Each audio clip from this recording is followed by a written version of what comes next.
어머니 요게벳이 아이 모세를 위해서 갈대 상자를 준비했던 그 내용을 가지고 하나님 앞에 찬양으로 드려졌는데 너무나도 감사합니다. 오늘부터 우리는 이 모세가 기록한 우리 성경이죠. 성경 맨 앞부분에 나와 있는 창세기, 출애굽기, 레위기, 민수기, 신명기를 모세가 기록하였다고 해서 모세오경이라고 합니다. 그리고 그 맨 앞에 있는 창세기에는 우리가 잘 아는 믿음의 조상들이 등장을 하죠. 아브라함, 이삭, 야곱과 같은 믿음의 조상들이 등장을 하는데 우리는 작년에 아브라함과 함께 믿음의 여정을 걸었습니다. 오늘 이 시간부터는 이삭과 함께 믿음의 여정, 우리 믿음의 조상인 이삭과 함께 믿음의 여정을 함께 걸으려고 합니다. 우리 이삭이 믿음의 여정을 내디디는데 그 시작은 아브라함이 죽는 것에서부터 시작을 하고 있습니다. 오늘 창세기 본문이 그것을 이야기하고 있죠. 아브라함이 죽고 하나님께서 이삭에게 복을 주심으로 그와 함께 또 새로운 믿음의 여정을 걸어 나가시는데 그 이삭이 이제 다음 시간에 보겠지만 그 믿음의 여정 가운데 첫 번째 하는 것은 바로 그의 자녀인 에서와 야곱 쌍둥이입니다. 이 둘을 낳는 것이 기록되어 있습니다. 여기서 한번 조금 생각을 해보면 이삭이 에서와 야곱을 낳을 때 나이가 얼마인지 아십니까? 네. 이삭이 그의 아내 리브가와 40세에 결혼을 하죠. 그리고 그 부부에게 20년간 아이가 없었습니다. 우리가 다음 시간에 살펴보겠지만 그러자 우리 이삭이 기도를 하게 되고 하나님께서 그 가정에 아이를 주시는데 쌍둥이를 주시죠. 에서와 야곱입니다. 그 에서와 야곱이 태어날 때 이삭의 나이는 60살입니다. 60살. 이삭이 아브라함의 나이 몇 살에 태어났습니까? 기억나십니까? 100세에 태어났죠. 그러면 아브라함이 100세에 이삭이 태어났습니다. 그리고 이삭이 60세에 에서와 야곱을 낳죠. 그럼 에서와 야곱이 태어날 때 아브라함의 나이는 몇 살입니까? 너무 복잡하다, 그죠? 산수, 너무 복잡한데. 네, 제가 이렇게 힘들게 계산을 해왔습니다. 160세입니다. 160세. 그런데 오늘 본문을 보시면 아브라함의 향년이 몇 살이라고 되어 있습니까? 175세이죠. 이삭이 야곱과 에서를 낳을 때 아브라함은 살아 있어요. 아브라함은 살아 있습니다. 그리고 이 아브라함은 그 에서와 야곱과 함께 15년을 더 지냅니다. 그런데 우리 창세기는 아브라함이 죽는 것으로부터 먼저 시작을 하고 있죠. 우리 히브리서 11장 9절에 보면 아브라함이 이삭, 야곱 그들과 더불어 장막에 거하였다고 이렇게 기록하고 있습니다. 살아 있어요. 그런데 왜 아브라함이 죽는 것으로 그 죽는 내용을 기록하고 이삭의 믿음의 여정이 시작을 하고 있을까요? 사실 우리가 가지고 있는 이 성경은 위대한 인물 아브라함의 이야기가 아니기 때문입니다. 위대한 인물 이삭의 이야기, 위대한 인물 야곱, 장자 이스라엘의 대조 그 인물의 이야기를 하는 것이 아니라 성경은 하나님이 누구이시고 하나님이 그 사랑하는 백성들, 자기 백성들, 우리를 포함한 자기 백성들을 위해서 어떤 일을 행하셨는지를 기록한 구원의 이야기입니다. 구원의 이야기. 그 구원의 이야기를 지금 창세기에서 펼쳐 가시고 있는 것입니다. 만약에 모세가 기록했는데 모세에게 히브리인 조상은 아브라함이었죠. 조상의 이야기를 중점으로 쓴다면 이렇게 기록하지 않았을 것입니다. 아브라함이 태어날 때부터 아브라함의 마지막 숨을 쉴 때까지의 그 일정을 연대기별로 자세하게 기록했겠죠. 하지만 성경은 그렇게 기록되어 있지 않고 아브라함이 태어날 때부터 아브라함의 이야기를 기록하는 것이 아니라 아브라함이 갈대아 우르라는 곳에서 그의 조상들과 함께 우상을 섬기고 있을 때 그때 아브라함의 나이는 75세였습니다. 아브라함이 태어날 때부터 75세까지의 그 모든 과정은 다 생략하고 아브라함이 갈대아 우르라는 곳에서 그의 조상들과 함께 우상을 섬기고 있을 때 하나님이 찾아오셔서 그를 불러내시는 이야기로 아브라함의 믿음이 여정이 시작되었지 않습니까? 그것이 11장이었습니다. 창세기 11장. 창세기 11장 참 잘 알려져 있는 장이죠. 거기에는 바벨탑이라는 것이 드러나죠. 바벨탑. 바벨탑이 무엇이었습니까? 사람들이 자신의 이름을 내기 위해서, 자신들의 이름을 내기 위해서, 그리고 하나님을 대신하기 위해서 탑을 쌓아서 하나님께로 올라가기 위해 하늘 꼭대기까지, 그 하늘 꼭대기라는 개념은 하나님께 가겠다는 거예요. 사람들이 스스로의 노력으로 하나님께 가고자 하는 그 탑을 쌓았는데 그 탑의 이름이 바로 바벨이었죠. 바벨탑. 이 바벨탑이 쌓인 곳이 바로 시날 평지였습니다. 갈대아 우르는 시날 평지에 있거든요. 하나님께서 그곳에서 아브라함을 불러내시는 이야기부터 시작을 하고 있습니다. 사람들이 자기의 이름을 내고자 하나님을 대신하고자 탑을 쌓는 모습을 한번 생각해 보면 좋겠습니다. 하나님처럼 되고자 하는 거죠. 사랑하는 성도 여러분, 우리 인간은 하나님의 형상으로 지어졌습니다. 그 말은 우리 인간은 하나님 절대 의존적으로 지어진 존재라는 것입니다. 우리 믿음으로 아멘 하실까요? 아멘. 우리 사람은 하나님 절대 의존적인 존재로 지어졌습니다. 그 의미는 우리 사람은 다른 어떤 짐승들도 가지고 동물들이 가지고 있지 않는 하나님의 형상, 영혼이 있지 않습니까? 그 영혼의 생명은 누구만이 주실 수 있다는 것입니까? 하나님만이 주신다는 거예요. 이것은 진리입니다. 진리. 우리 영혼의 생명, 이 영혼의 영원한 생명은 하나님만이 주신다는 것이 진리입니다. 근데 이 진리를 깨워버린 곳이 있죠. 바로 에덴 동산입니다. 에덴 동산. 아담과 하와, 하나님의 형상대로 지어진 아담과 하와는 하나님의 말씀에 순종함으로, 하나님이 명하신 말씀에 순종함으로 그 영원한 생명을 누리는 하나님 절대 의존적인 존재로 지어졌죠.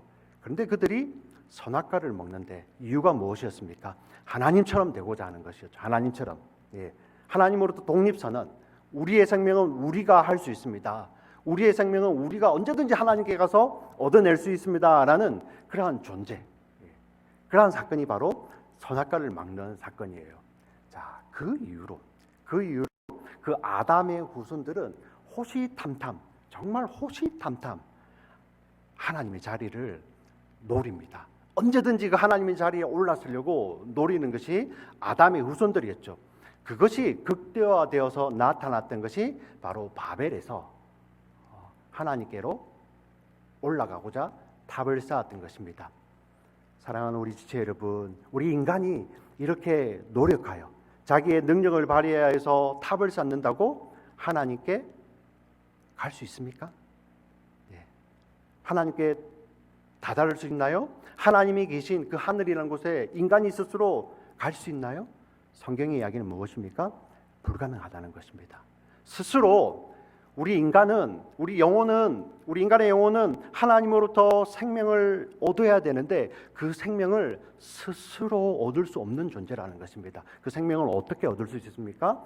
바로 하나님이 찾아오셔서 하나님이 그들의 하나님이 되어주시고 하나님이 그들을 하나님이 계신 곳으로 인도하여야지 생명을 얻을 수 있는 거예요. 이것을 바로 구원이라고 이야기하죠. 구원. 이 구원의 이야기가 이 아브라함의 이야기에 그대로 담겨 있는 거예요.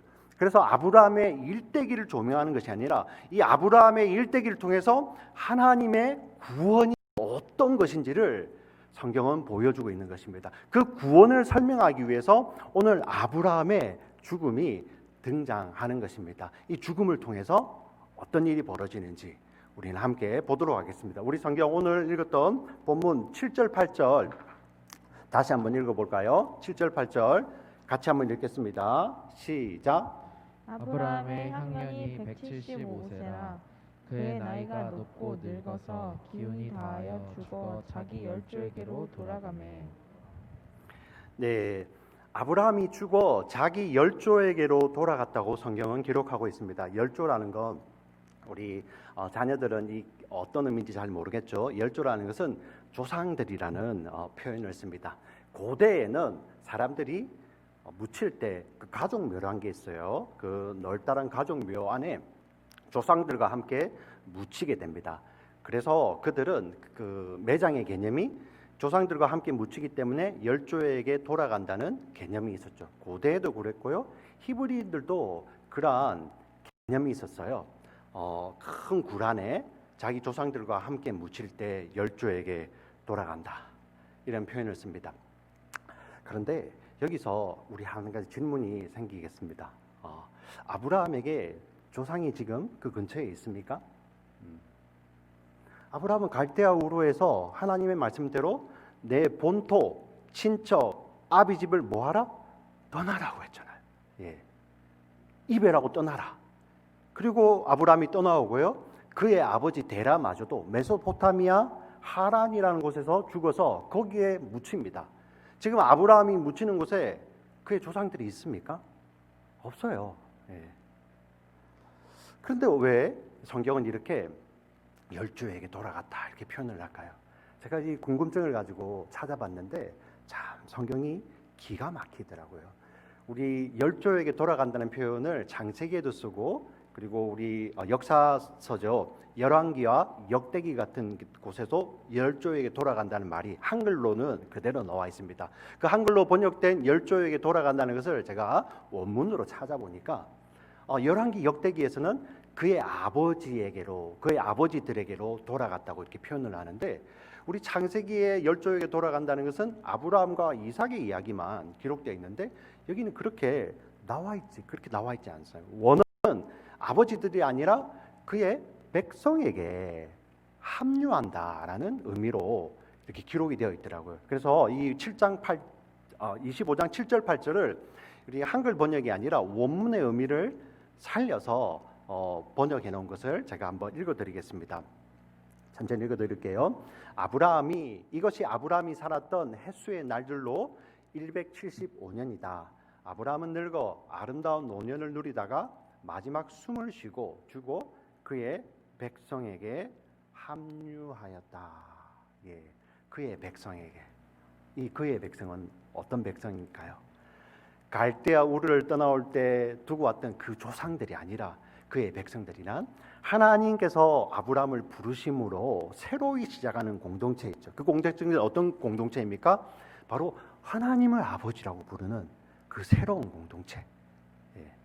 그 공동체에 아브라함이 죽음을 통해서 합류하고 있는 것을 지금 창세기는 보여주고 있는 것입니다. 이 창세기 이 말씀은 이 아브라함의 죽음을 통해서 복음을 보여주고 있죠. 하나님이 계신 하늘, 하나님이 계신 곳을 우리 구약성경에서는 하늘이라는 개념으로 등장을 하는데요. 그 하늘은 사람이 노력하여서 탑을 쌓아서, 높은 탑을 쌓아서 사람의 노력, 사람의 열심, 사람의 선행, 이러한 것으로 그 하나님 계신 곳으로 갈 수 있다는 것이 아니라는, 우리 창세기 11장에 나왔죠. 사람의 노력, 사람의 힘, 사람의 선행, 이러한 것으로 그 하나님이 계신 곳으로 가는 것이 아니라 하나님이 주신 그 약속을 붙들고, 그 하나님이 주신 그 약속을 붙들고 믿음으로 사는 자들이 바로 그 하나님이 계신 곳으로 돌아간다. 하나님 주신 그 약속을 붙들고 믿음으로 사는 자들, 그 자들에게 본향은 어디입니까? 바로 우리 하늘 아버지가 계신 곳이죠. 그 본향, 하나님이 계신 곳이 본향이 되는 것이죠. 성경은 이 이야기를 합니다. 탑을 쌓아서 창세기 11장에 그곳에서 하나님께서 아브라함을 불러내시잖아요. 그렇게 가는 것이 아니라 그 불러내신 아브라함이 어떻게 그 아버지에게 돌아갑니까? 하나님 아버지께 돌아갑니까? 바로 믿음을 통해서 그가 들어가고 있음을 우리 창세기는 보여주고 있는 것입니다. 그래서 우리 창세기를 복음이라고 이야기하고요. 이 복음을 아브라함의 죽음을 통해서 증거하고 있는 것입니다. 우리 지체들, 우리 아브라함의 삶을 한번 되돌아보면 아브라함이 그렇게 완벽한 삶을 산 인물이 아니에요. 그의 인생 가운데 실수가 많이 있었겠지만 그 가운데 대표적인 것들만 기록에 나왔겠죠. 그 100년 가운데 그 가운데 대표적인 실수가 뭐였습니까? 자기의 아내를 아내가 아니라고 하잖아요. 하나님께서 너 아내 사라를 통해서 자녀를 주겠다고 했는데 하나님의 약속이 있었음에도 불구하고 사라를 자기 아내라고 아니라고 하죠. 네, 2번이나 그렇게 합니다. 애굽 왕 앞에서도요. 그리고 우리 아비멜렉 바로 앞에서도 아비멜렉 앞에서도 그는 내 누이가 아니라고 이야기를 하죠. 근데 아비멜렉에게 내 누이가 아니라고 이야기할 때 우리 잘 살펴보면 아마 그때 사라의 그 태중에는 이삭이 들어 있었던 것 같아요. 예. 그때도 이는 내 아내가 아니고 누이라고 속입니다. 예. 그리고 또 어떤 일이 있었습니까? 하나님께서 그렇게 약속을 주셨는데 하나님의 생각보다 앞서서 하나님의 말씀을 듣지 않고 사라의 말을 듣고 사라의 몸종 하갈을 취해서 이스마엘을 낳아버리잖아요. 네. 자, 이 인생을 돌아보면 완벽한 인생이 아니죠. 근데 이 인생이 어떻게 하나님 계신 곳으로 갑니까? 우리가 이렇게 잘못 생각하게 되면 그래도 아브라함이 살아오면서 쌓은 선행이 아브라함이 저지른 그런 나쁜 일보다 더 많기 때문에 하나님께서 그것을 달아보고 넣어주신다. 그게 아니에요. 어떤 의미입니까? 네. 선행이 많기 때문에 넣어주시는 것이 아니라 그 연약한 실수가 많은 인생이라 할지라도 아브라함이 믿음으로 살았기 때문에 그의 인생이 믿음으로 살았기 때문에 하나님은 그 아브라함의 인생을 의로 여겨주시고 그를 하나님 계시는 곳으로 인도해 가는 것이죠. 자, 우리 창세기 15장 6절에 이렇게 나와 있습니다. 함께 읽어보겠습니다. 같이 읽겠습니다. 시작.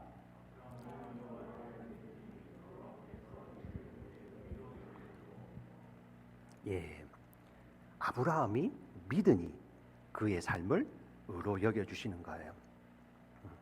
아브라함의 삶에 실수가 있고 부족함도 있었지만 하나님께서는 그 아브라함의 삶을 믿음의 삶이라고 여겨주시고 그 믿음의 삶으로 말미암아 의로 여겨주시는 거죠. 우리는 그렇게 되면은 좀 성급한 결론을 내리려고 합니다. 자, 그렇다면 우리가 아무리 나쁜 짓을 하고 살아도 정말 흉악한 짓을 하고 살아도 마지막에 나 믿어요 하면 하나님께서는 구원해 주신다. 이런 이야기입니까? 우리 사랑하는 우리 지체 여러분, 믿음의 삶이라는 것은 그러한 말이 아니에요. 네. 아무리 나쁜 삶을 살아도 끝에 하나님 나 믿어요. 그래, 너 믿으니까 구원. 이 말이 아니에요. 믿음의 삶이라는 것은 그렇게 나쁜 짓을 해도 된다는 허가를 주는 삶이 아니라 믿음의 삶은 바로 자기 부인의 삶이죠. 자기 부인의 삶. 하나님, 나 스스로는 당신의 의를 만족할 수 없습니다. 심지어 내가 아무리 선한 행동을 한다 할지라도 이것은 당신의 의에 부족합니다라는 자기 부인의 삶을 믿음의 삶이라고 하는 것입니다. 그래서 하나님, 나에게는 정말 하나님이 주시는 의가 필요해요 하고 하나님 앞에 절대 의존적으로 하나님 앞에 절대 의존적으로 하나님, 나의 의가 아닙니다.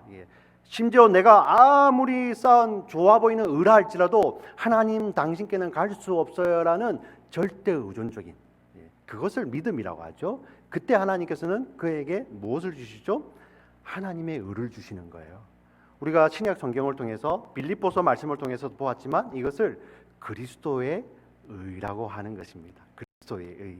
우리의 삶에 우리 힘으로는 사실 그 의마저도 쌓을 수 없는 존재입니다. 당신의 의가 필요합니다. 그리하여 우리 삶 속에 때로는 선행이 드러나잖아요. 근데 믿음의 사람들은 어떻게 고백합니까? 내가 아니라 내 안에 누가 하셨다? 그리스도께서 하셨다. 그렇게 고백을 하죠. 우리 믿음의 어른들, 우리 믿음의 지체들 정말 교회를 위해서 이렇게 섬겨오셨는데 우리가 하나님 앞에 설 때 빈말이 아니라 하나님께서 나의 손발을 사용하셨고 나의 기도를 사용하셨고 나의 눈물을 사용하셨지만 우리는 이렇게 고백하죠. 내가 아니라 내 안에 누가 계셨다고? 그리스도가 계신다고 고백하는 거죠. 이것을 바로 그리스도의 의라고 하는 것입니다. 하나님은 이 그리스도의 의를 가진 자들, 그 자들을 하나님의 본향으로 들이시는 거예요. 지금 아브라함의 삶은 이것을 이야기합니다. 이처럼 창세기에 기록된 아브라함의 죽음은 믿음으로 하나님 계신 곳, 하나님 나라죠. 그 하나님 나라에 들어가게 됨을 나타내는 복음을 이야기하고 있는 것입니다. 우리 다 같이 믿음으로 아멘 하시겠습니다. 아멘, 아멘. 그 짧은 구절 안에 복음이 담겨 있는 것입니다.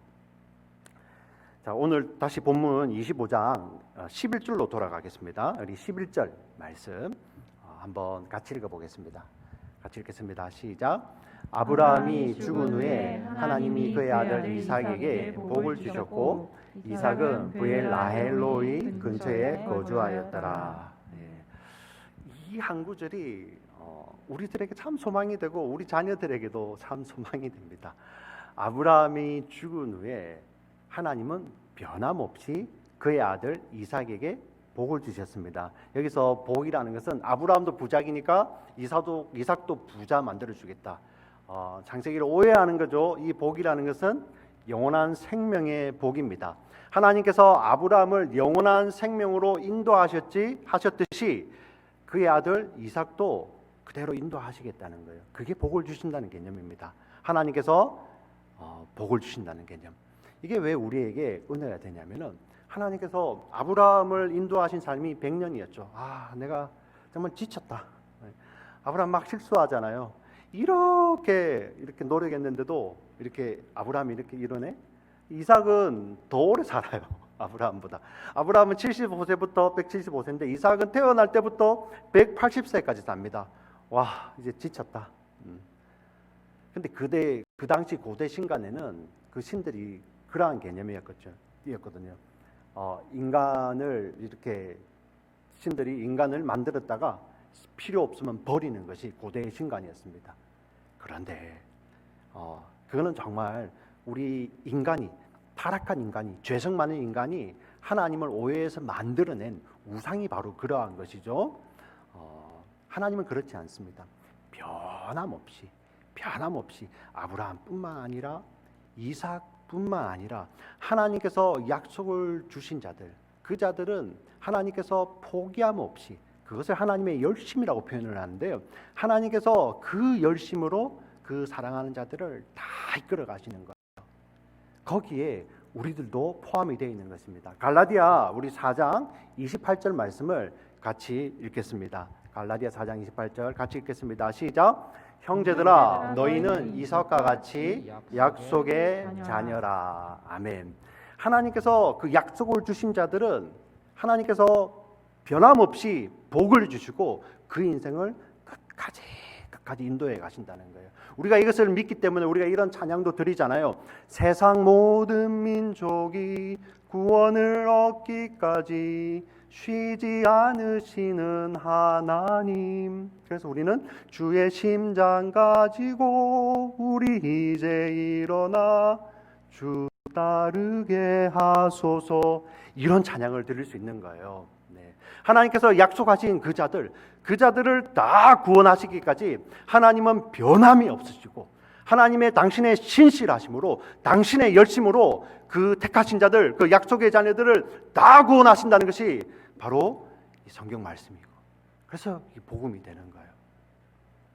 은혜가 되지 않습니까?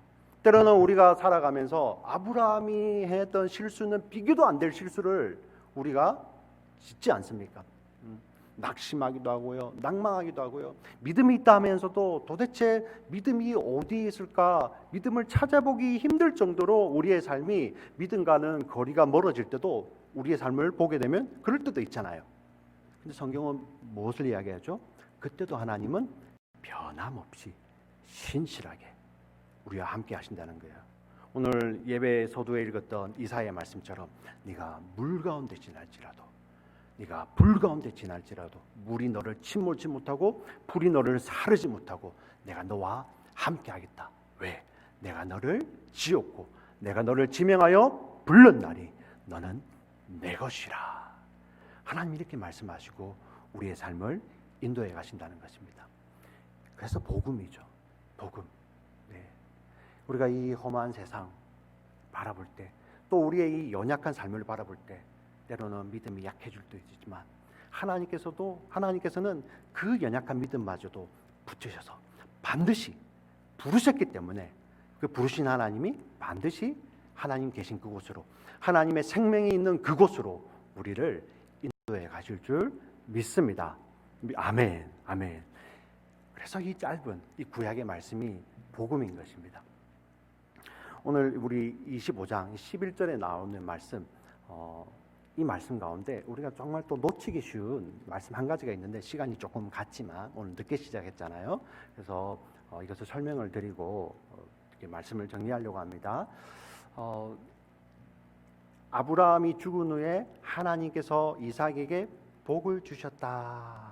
예, 복을 주셨다라고 성경이 기록하면 끝나면 될 텐데 꼭 이삭이 부엘라헬로이에 거주하였다. 예. 우리 한번 11절 한번 다시 보여줄까요? 다시 한번 읽어보겠습니다. 시작. 아브라함이 죽은 후에 하나님이 그의 아들 이삭에게 복을 주셨고 이삭은 부엘라헬로이 근처에 거주하였더라. 예. 그냥 이렇게 넘어가게 되면은 그냥 이삭이 그게 살았구나. 우리가 지금 탈라시 살듯이. 그래서 근데 왜 하필 복을 주셨는데 이삭이 이곳에 살고 있다는 것을 이야기할까 의문이 들었어요. 그래서 찾아보았습니다. 그래서 우리 여러분들 성경을 읽을 때 항상 의문이 들면 찾아보는 게 굉장히 중요한데 부엘라헬로이라는 말이 3번 성경에 등장을 합니다. 예. 첫 번째 나오는 것은 여기에요. 창세기 16장에 보면 이 아브라함 이야기에서 그대로 나오는 거예요. 아브라함이 사라의 말을 듣고 사라의 몸종 애굽 사람 하갈을 취하잖아요. 그 하갈로와 이 아브라함이 이렇게 아브라함의 이 하갈을 통해서 임신을 하게 되는데요. 이 하갈이 임신을 하게 되자 자기 주인이 있죠. 사라를 멸시했다라고 기록되어 있습니다. 자, 그러자 이 사라가 아브라함에게 나야 아니면 하갈이야 막 이렇게 결단을 하라고 하자 이 아브라함이 슬그머니 꼬리를 내리고 사라에게 네 마음대로 해라 이렇게 이야기를 하잖아요, 그렇죠? 그때부터 이 아브라함의 아내 사라가 하갈을 학대하죠. 그 학대가 얼마나 심했으면 임신한 몸을 이끌고 이 하갈이 자기의 집이죠 애굽으로 가기 위해 먼 거리 남쪽 사막 지역까지 도망을 가게 됩니다. 얼마나 사라가 무서웠으면요. 근데 그때 그가 참 죽을 지경이 됐을 때 어떤 일이 벌어지냐면 여호와의 사자가 이 하갈을 만나 주시는 거예요. 하갈을. 그때까지만 해도 하갈은 여호와 하나님은 나의 주인인 아브라함과 사라의 여호와 하나님이죠. 예. 아브라함과 사라를 돌보시는 여호와 하나님이라고 생각을 했는데 그때 이 하갈이 여호와의 사자를 만나고 이렇게 고백을 합니다. 나를 살피시고 나를 보시고 나를 돌보시는 하나님이라고 표현을 했죠. 어떤 의미입니까? 그 전까지는 자신의 하나님이 아니라 자기의 주인 사라의 하나님이었어요. 그런데 그 하나님이 애굽 사람인 종인 자기도 보고 있고 보시고 계시고 돌보고 계신다는 거예요. 그래서 그곳의 이름을 부엘라헬로이라고 이름이 불리죠. 부엘은 우물이라는 것이고 우물가 근처니까요. 라헬로이는 하나님이 보신다, 하나님이 돌보신다라는 의미를 갖고 있어요. 자, 이 하갈로 말미암아 이 메시지를 하나님께서 보여주셨죠. 하나님이 아브라함과 사라뿐만 아니라 이 하갈도 보시고 돌보시고 계신다는 것을 보여주셨습니다. 부엘라헬로이예요. 그리고 이 부엘라헬로이가 2번 더 등장을 합니다. 그 2번 더 등장을 하며 어떤 사람이 그곳에 살고 있는 것으로 성경이 설명을 하고 있어요. 근데 2번 다 등장을 하고 어떤 사람이 그곳에 살고 있는데 공교롭게도 거기에 사는 사람은 이스마엘도 아니고 누구냐면은 바로 이삭입니다. 이삭. 예, 이삭. 왜 이런 내용을 여기에 이렇게 기록해 두었을까? 기억하라는 것이죠. 네. 하나님께서 사라뿐만 아니라 아브라함뿐만 아니라 하갈도 돌보신다는 것이죠. 네. 여러분 참 이 언약이란 것을 보면 하나님의 언약은 이삭의 라인을 통해서만 따라가죠. 예, 언약의 유일성입니다. 그래서 우리 기독교의 진리는 유일한 거예요. 유일한 거. 예. 유일하다 보니 타협이 없는 거죠. 그런데 그 유일함은 어디에 수렴이 되냐면 바로 예수님에게 수렴이 됩니다. 예수님만이 유일한 길이요, 진리요, 생명. 어떤 의미입니까? 하나님이 주시는 영원한 생명에 이르는 길은 바로 예수님밖에 없고 그것이 진리라는, 예수님만이 진리라는 거예요. 여기에는 타협이 없습니다. 네. 이곳에는 배타적일 수밖에 없어요. 그리고 예수님을 믿음으로만 하나님 나라에 들어간다는 이 진리에도 타협이 없습니다. 예, 배타적이에요. 하나님께서 아브라함, 이삭 그리고 이 야곱을 이어가는 그 언약의 라인을 따라서 약속을 주셔서 그 약속도 배타적이었죠. 왜? 그 약속은 예수님을 기다리는 약속이기 때문에. 근데 제가 드리고 싶은 말씀은 이 예수님만이 길이요 진리요 생명이라는, 그리고 예수님을 믿음으로만 하나님 나라에 이른다는 이 놀라운 진리는 배타적인데요. 타협이 없습니다. 그러나 이 진리 대신 예수님이 어떻게 하셨습니까? 죄인을 대신해서 자기의 생명을 주셨잖아요.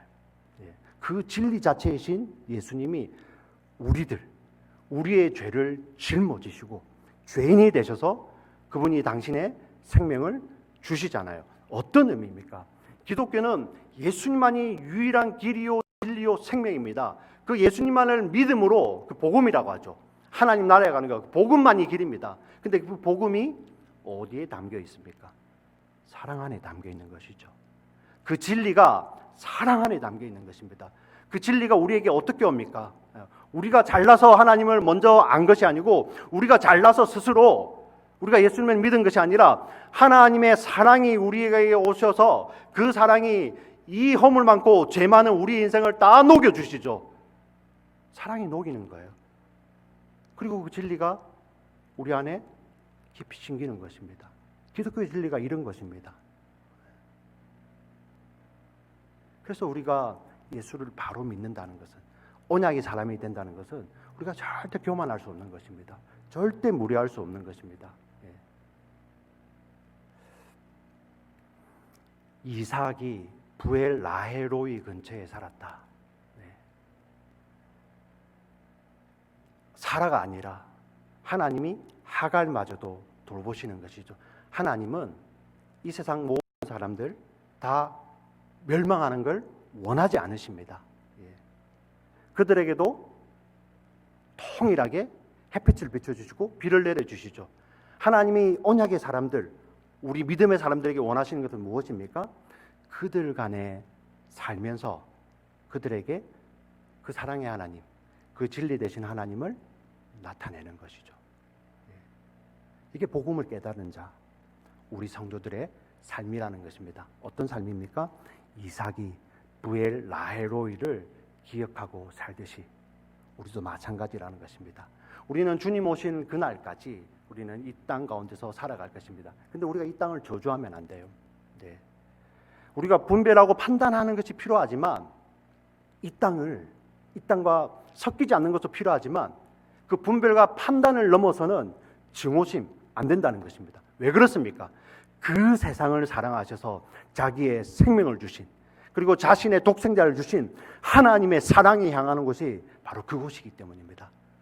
우리는 그 세상 가운데 심겨져서 하나님을 나타내는, 마치 우리 영혼 가운데 하나님 나라라는 그런 씨앗이 뿌려져서 자라듯이요, 우리의 삶을 보면서 세상 사람들은 하나님을 보는 거예요. 우리에게 구원을 주신 그 하나님을 보는 것입니다. 바로 그것이 이삭이 부엘 라헬로이를 기억하며 사는 것이죠. 저와 여러분의 부엘 라헬로이는 어디입니까? 네, 저와 여러분 그것을 기억하시고 그것을 꼭 기억하시고 묵상하시며 살았으면 좋겠습니다. 사랑하는 우리 지체 여러분, 이제 우리는 믿음의 여정을 걸어가는데요, 우리가 아브라함처럼 저 멀리 가는 것, 이렇게 삶으로서 우리가 믿음의 삶을 사는 게 아니에요. 이제는 어디에 가느냐, 어떤 일을 하느냐로 구별되는 것이 아닙니다. 우리 세상 가운데서 하나님이 부르신 그 자리에서 어떻게 사느냐로 구별되는 것이죠. 어떻게 삽니까? 하나님 주신 소명을 따라서 내 주변에 허락하신 부엘 라헬로이를 기억하고 그들 가운데서 하나님의 속성과 성품을 드러내는 빛으로 소금으로 사는 믿음의 자녀들로 우리들을 부르셨습니다. 이 믿음의 자녀들을 하나님께서 마지막 날에 마지막까지 인도하셔서 당신에게 계신 영원한 본향 하나님 나라로 인도하는 것이 복음이고, 그 복음의 삶을 아브라함과 이삭이 살았고요, 우리도 지금 믿음으로 살고 있는 것입니다. 힘내십시다. 힘내십시다. 이 땅을 우리가 믿음으로 경주하며 달리기를 하며 주님 오시는 그날까지 하나님 우리에게 맡겨주신 부엘 라헬로이를 기억하며 믿음으로 살아가시는, 승리하시는 저와 여러분 되시기를 주의 이름으로 간절히 축원합니다. 아멘. 살아계신 하나님 아버지, 참으로 감사합니다. 아브라함의 삶이, 그 부름받은 아브라함의 삶이 결국은 하나님이 구원하신다, 하나님께서 약속을 주신 그 백성은 모두 다 구원하신다는 그러한 복음을 나타내는 삶이었습니다. 이삭의 삶이 그러하고요, 이제 그 언약 안에서, 약속 안에서 부르심 받은 우리 모두의 삶이 그러함을 믿음으로 고백합니다. 오 하나님 아버지, 이제 이 세상을 살아갈 때 정말 언약의 백성답게, 약속의 자녀답게 살아가기를 원합니다. 이 세상 가운데 하나님께서 주신 것들로 하나님의 아름다움, 하나님의 선하심, 은혜 베풀기를 원하시는 그 아버지를 나타내는 그러한 삶을 살기를 원합니다. 하나님께서 우리에게 주신 것, 숨을 쉴 수 있는 이런 힘을 주시고, 음식을 먹을 수 있는 힘도 주시고,